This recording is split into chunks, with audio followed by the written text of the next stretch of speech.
I usually start these videos off by stating many animes or many types of media because I'm really original.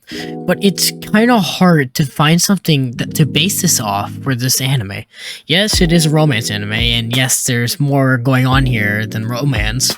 There's action, comedy, romance, supernatural stuff, and just many other things I can't really think of because I'm currently writing this introduction in the middle of my intermental science class and my composition class, so yeah. But this anime is just really something else, and I really hope I'll be able to express that to you in this video. Call of the Night, the anime that if Attack on Titan wasn't a thing, would be my favorite anime. Call of the Night, for people who aren't familiar with the series, is a manga that started publishing in August 28th, 2019, and got an English release by Viz Media in 2021. The manga was written and illustrated by Kou Yamori, who came up with the name of the manga because of the song Call of the Night by CreepyNuts, which became the ending song for the anime. The music in this anime, by the way, is really good, and the intro is my favorite opening of all time. Small little fun fact about the author of Call of the Night is that his favorite part of Nazuna is her midriff, which is pretty fire and agreeable. Another thing which is listed in anime is that he really likes baggy clothes on his characters and stuff, but he really hates drawing them because he really finds it difficult to do. Okay, enough about that. The anime started airing on July 8th, 2022, and ended up becoming a big hit, with many people calling for a season 2, which would honestly be pretty awesome. At the time of writing this, the manga has over 185 chapters. It's now up to 192 because I'm lazy and I never recorded the script until then, with new ones coming out every Tuesday or so as of November 1st, 2023. A little fun fact about me too, I own every available volume of Call of the Night, and I currently have volumes 14 and 15 on pre-order, which do come out next year. I also just want to say this, I put in the beginning of most of my videos that they include spoilers for the show, which is true, but I really should tell you to actually watch this anime before you watch this video. This anime is just something else. It's truly amazing. And hell, while you're at it, pick up the manga too. And it's because it's also amazing, and I really enjoyed reading it, and still enjoy reading it.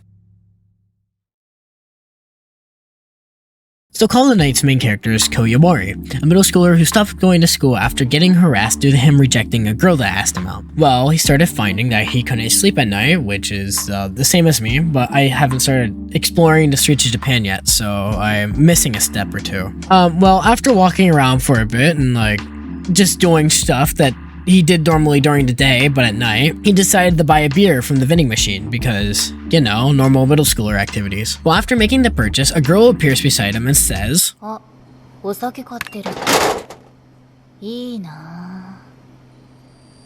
This is Nazuna Nanakusa, a vampire who's been feasting off the people of Japan and lives in a pretty shady part of town.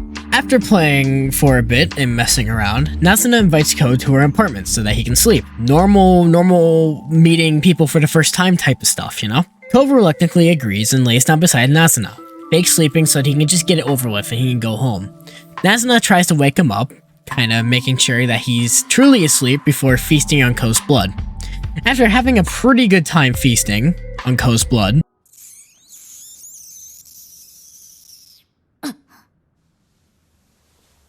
Kou wakes up and is kinda like, huh? Nazuna tries to blame the bleeding on his neck on a massive mosquito, which Kou laughs at. After a little bit more conversing, Kou finds out that you can turn into a vampire if you fall in love with said vampire that feasted on you. And that Kou finds his goal for the entire rest of the anime and the series. Kou Yamori is your average middle schooler. He's nice, he's popular, and he's putting on a mask to not show people who he really is. Typical middle schooler activities. Kou is a real interesting character for the same reason as anyone else. He can relate to some people. Have you ever decided to put on a mask? I made an entire video talking about Blooming to You and how characters use masks and stuff like that if you want to check it out if you're interested in that type of stuff. Kou has almost always been a loner, with only 2 people he can really call friends.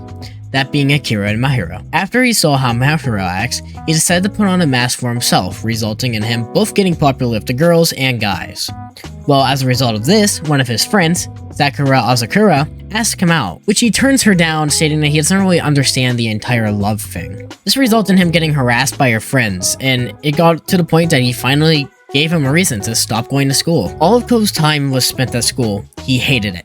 He can never relate to people, and he never understood what it actually meant to fall in love or to love someone. One night, Kou decided to sneak out in the middle of the night after reading how much people enjoy the night much more than the day. After he goes outside, he realizes how much better it feels to be outside in the dark than in the light. He goes running around and stuff until he finds himself in front of a vending machine that dispenses beer, kinda like what we said earlier. He thinks for a second about how everyone talks about how beer is such a good drink, and he decides to give it a try even though not being legal age. As soon as the beer drops to the tray at the bottom of the machine, a woman appears beside him, asking him what he's doing, which scares him half shitless, thinking he's gonna get arrested. With this, we're introduced to our main vampire, Nazuna Nanakusa. Nazuna Nanakusa is a bum. She's lazy, loud, a slob, and an alcoholic. My type of woman. She greets Kou, laughing at him, and goes around showing him all the joys the night has to offer. She brings him around showing him drunk people, greeting those drunk people, and having those said drunk people vomit on them. Very fun times. Overall, she's a very laid-back person, not really minding Kou's company and finding it enjoyable at times as well. Nazuna can basically get along with pretty much everyone, even though she might insensitively insult someone to their face, but she always regrets it after it happens. Even though she might not show it, she's a nice person deep down. She just has trouble just expressing herself in general. She also makes a lot of dirty jokes, despite her getting very uncomfortable when the topic of love does come up. But anyways, enough about that. Let's talk about vampires. Just gonna say this to get it out. There are a lot of manga spoilers going on for this part because that's where I got most of my information and stuff, so yeah, just kind of be warned. Anyways, I'm not really big into vampire mythology and stuff like that, but I do have a decent understanding of how vampires work in Call of the Night. Thank you, Wiki and manga.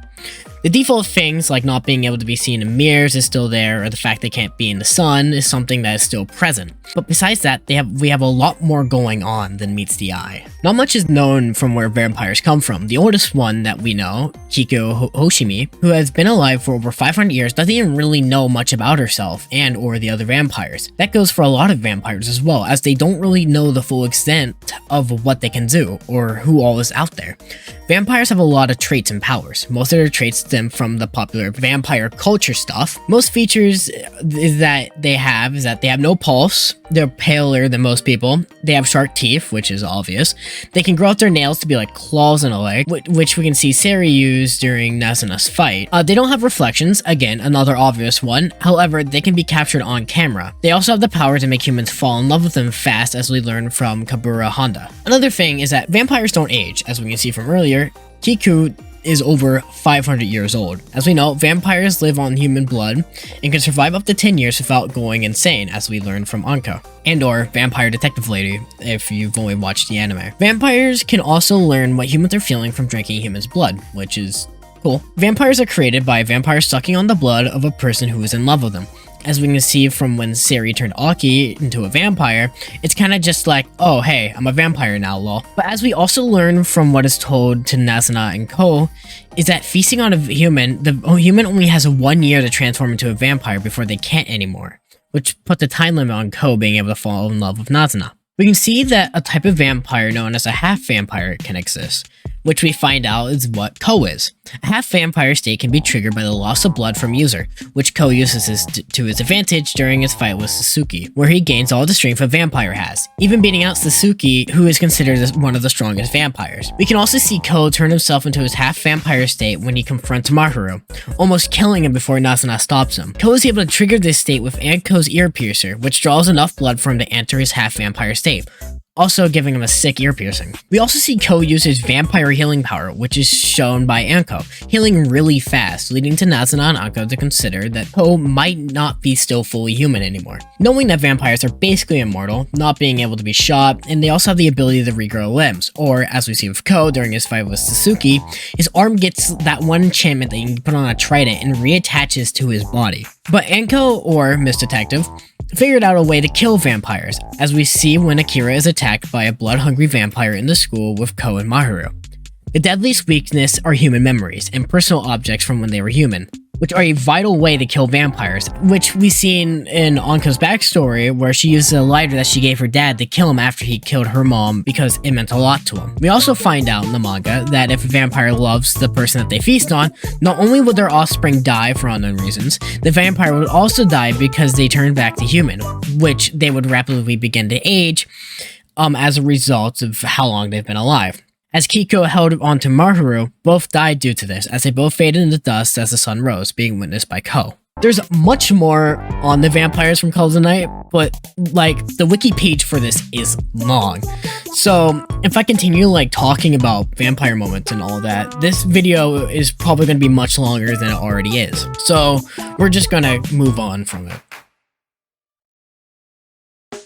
Romance and friendships in general is a big part of Call of the Night, as it's what pushes the plot forward, mainly through the romance though. Romance is also technically what creates vampire offspring, so yeah. The main relationship in this series is between Kou and Nazuna, who didn't date in the anime, but kinda started going out towards the end of the manga. Another more notable relationship is the bond between Aki and Sari, with Aki falling in love with Sari even though he was one of the only people that Sari didn't want to turn. Another relationship, I guess, is what you could kinda call it, is Hatsuka Suzushiro with his posse of vampires who are basically his servant. As Kou sees when he goes to his house, Hatsuka's offspring have a massive obsession with him and get jealous when they see Kou interacting with him. Hatsuka can also tell these vampires to do something and they'll get it done without hesitation. Another relationship is Maharu and Kiku, who both end up falling in love with each other in the manga, which is kind of foreshadowed in the anime when we see them walking together, kind of setting up things to come. Kiku puts herself to the task of getting Maharu cut off from any of his former relationships with his friends,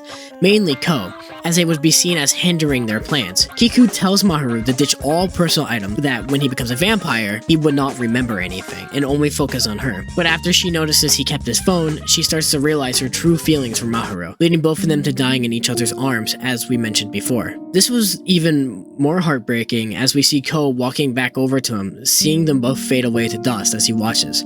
He walks over to the spot where Maharu dies and drops a sword that he got him, leaving it there as a memorial for his friend, and walking back to Akira. We also have the relationship between the three, Kou, Akira, and Maharu, who all start talking back in grade school. Akira walked over to Kou asking what he was doing while he was watching ants. As they both stared, Maharu walked over asking if they would both like to play soccer with him because they needed 2 more people.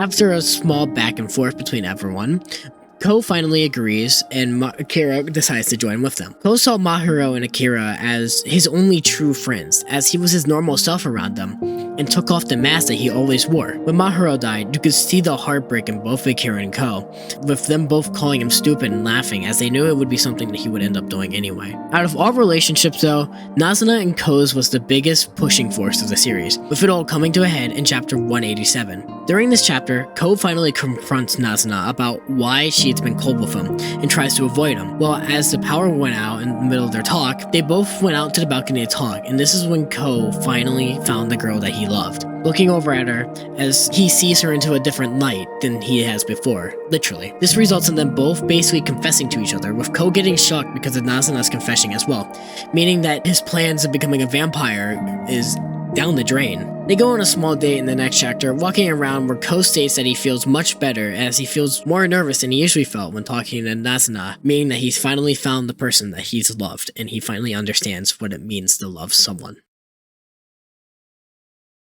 It's been not a long time since my last video. My last video was uploaded because I was doing something. I had to write an essay for school, but we had to make it into a multimedia form, so I went ahead and put it into a video. But ever since I finished my Tanya video, I just couldn't get Call of the Night out of my head. Like, I just wanted to write something about it. So I just started writing, and then about a month of writing and refining, and more refining, I finally came to a script I was happy with. Even though the manga is still going on, I just thought this would be just a nice video to make before the series ends in a few weeks. Yeah, that was the end of this video. I hope you enjoyed. I tried to improve my editing just a little bit, so I hope you enjoy that. If you want to go read the manga, it's ending in 4 chapters, so I suggest go watching it. But reading it, sorry. But yeah, thank you for watching, and I'll see you in a few months with the next video. Bye.